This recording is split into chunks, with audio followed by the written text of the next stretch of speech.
ये बेसिकली जो अंग्रेजी मूल के लोग थे, इन्होंने वहाँ जाके कॉलोनियाँ बसा ली और इन पर ब्रिटेन का ऐसा कोई सीधा शासन नहीं था जैसा हम हिंदुस्तान में देखते हैं। क्योंकि ब्रिटेन एक बहुत कमज़ोर शक्ति थी। अच्छा। और उसको यहाँ पे वो कुछ भी नहीं मिला जो कि जिसकी चाह थी उसे, यानी सोने और चांदी की, प्रेशियस मेटल्स की। और अभी बहुत लंबे समय तक अगर हम देखें 603 से लेकर लगभग 1680s तक अमेरिका, जो ब्रिटेन है, वो बहुत ज़्यादा दिलचस्पी नहीं ले रहा था।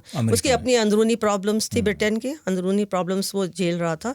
ग्लोरियस रिवॉल्यूशन जब होता है ब्रिटेन में, तब जाके वो धीरे धीरे अमेरिकी कॉलोनीज की तरफ अपना ध्यान भी रखना शुरू करता है। लेकिन ये ज़्यादातर जो हम ब्रिटिश प्रतिबंधों की बात करते, जो अंततः अमेरिकी क्रांति का कारण बनी, वो जो पृष्ठभूमि है वो 18वीं शताब्दी में ही बननी शुरू हुई। इसी पे आ रहा हूँ अब मैं।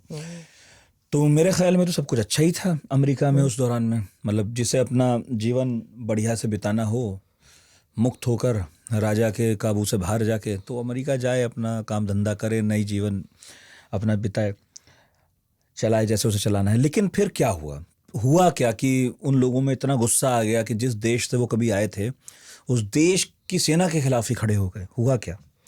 जब हम अमेरिकी क्रांति को समझने की कोशिश करते हैं, चूँकि दौर बहुत लंबा था, आप 17वीं शताब्दी में उसको बसाना शुरू करते हो और 18वीं शताब्दी में 1776 में जाके ये क्रांति शुरू होती है, तो एक बहुत लंबा समय है उपनिवेशों की स्थापना और क्रांति के बीच में।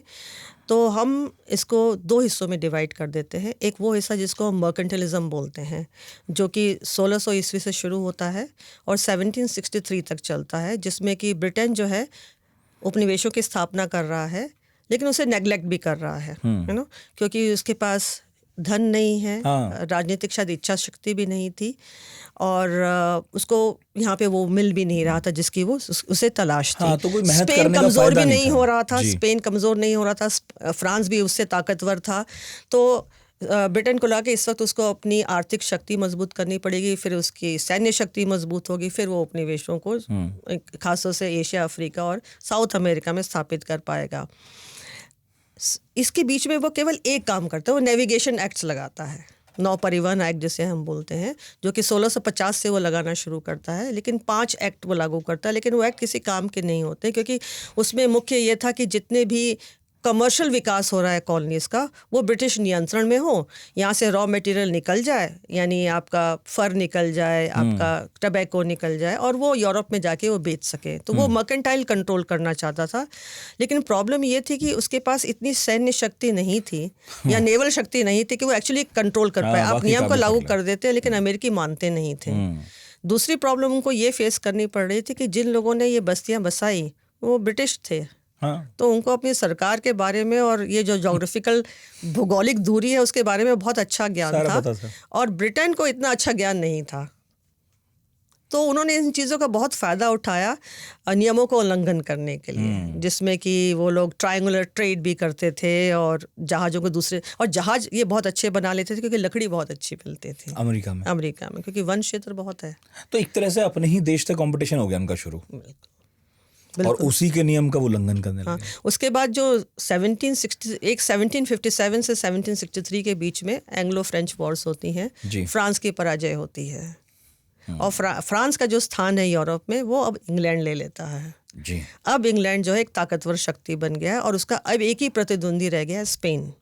यहाँ से बदलाव शुरू होता है। और इसके बाद जब इसके पास पैसा आता है, और जो इसने लंबा युद्ध लड़ा, 7 सप्तवर्षीय युद्ध भी इसको कहा जाता है, 7 years वॉर, इसमें बहुत धन जो है ब्रिटेन ने लगाया था। अब वो चाहता था, चूँकि इसका एक हिस्सा युद्ध का ना केवल यूरोप में लड़ा गया बल्कि अमेरिका में भी लड़ा गया था। तो ब्रिटेन का ये प्रयत्न था कि इस युद्ध में उसने जितना पैसा खर्च किया है उसका हर्जाना वो अब अमेरिकी उपनिवेश दे। जो मैंने पढ़ा वो ये है कि जो एपेलेशियन वो है माउंटेन है, उसकी एक तरफ ये सारे ब्रिटिश कॉलोनी थी, आराम से रह रहे थे सब मज़े में, और दूसरी तरफ जो थे वहाँ के मूल निवासी रहते थे अमेरिका के, जहाँ पर फ्रांस भी था।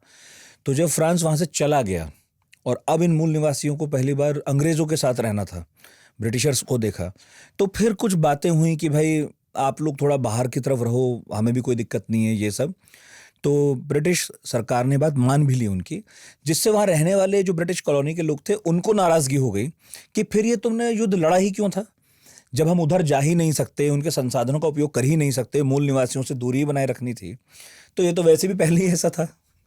इसमें इंटरेस्टिंग बात यह है कि जब हम 1763 का पीरियड देखते हैं तो आप लगा लीजिए 1607 में पहला उपनिवेश बना और 1763, तो अगर आप 150 साल भी लेके चलिए, इन 150 सालों में ये जो 13 बस्तियां हैं धीरे धीरे विकसित हुई, उन्होंने संघर्ष किया और कुछ लोग, ज़्यादातर लोग मारे भी गए। इसमें उन्होंने एक नई तरह की श्रम व्यवस्था की भी शुरुआत की। पहले उन्होंने वहाँ के मूलभूत निवासियों को दास के रूप में परिवर्तित करने की कोशिश की, वो असफल रहे क्योंकि मूलभूत कबीलों में पुरुष जो है काम नहीं करता है, वो युद्ध लड़ता है। अच्छा। खेतों में औरतें काम करती थी अमेरिकी कबीलों में ये व्यवस्था ब्रिटिश लोगों को ये बात नहीं मालूम थी, उन्होंने पुरुषों से काम करवाने की कोशिश की जो कि वहाँ की परंपरा नहीं थी। दूसरी बात ये थी कि चूंकि वो काम नहीं करना जानते थे, वो भाग जाते थे और वो भाग के कहाँ जाएंगे ये किसी को भी नहीं मालूम, क्योंकि आपको यही नहीं मालूम कि न्यूयॉर्क कॉलोनी के बाहर क्या एग्जिस्ट करता है। तो जो भी एक बार भागा वो वापस पकड़ के आप उसको कभी नहीं ला सकते थे। उसके बाद उन्होंने एक इंडेंचर्ड सर्वेंट सिस्टम की शुरुआत की, जिसमें कि जो गरीब लोग हैं ब्रिटेन के उनको लाया जाने लगा। उनकी जो यात्रा का खर्च है वो अमेरिका के ये उपनिवेश के लोग हैं वो उठाते थे और फिर उनको श्रम के रूप में लगाया गया ना। ये इस तरह की श्रमिक व्यवस्था की क्या आवश्यकता थी, क्योंकि हम 17वीं और 18वीं शताब्दी की अमेरिका की बात करते हैं, लैंड है लेकिन लैंड पे काम करने वाले लोग नहीं उनके पास।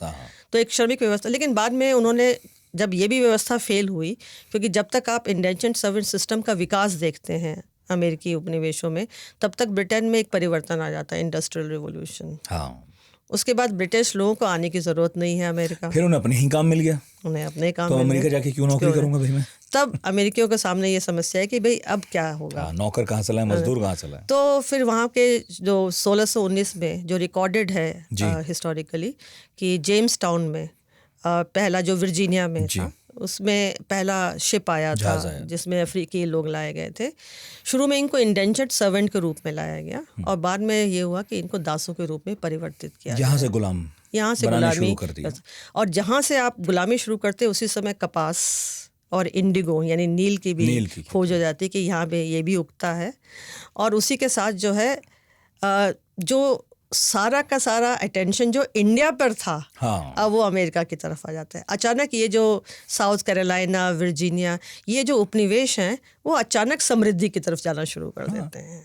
बिल्कुल एक परिवर्तन होता है और ब्रिटेन इस परिवर्तन को देख रहा है और अब वह इन उपनिवेशों को अपने साम्राज्यवादी नियंत्रण में लाना चाहता है। और फिर यहीं से असंतोष शुरू हो गया, यहीं से असंतोष, क्योंकि 150 साल बीत चुके हैं। इन्होंने अपनी एक अलग शिक्षा प्रणाली का विकास कर लिया था, यहाँ पे यूनिवर्सिटीज़ का विकास हो चुका था, यूनिवर्सिटीज़ में मॉडर्न एजुकेशन सिस्टम का विकास हो रहा था। उनको रूसो की थ्योरी के बारे में मालूम था, जॉन लॉक की थ्योरी के बारे में मालूम था, उनको थॉमस पेन के बारे में मालूम था।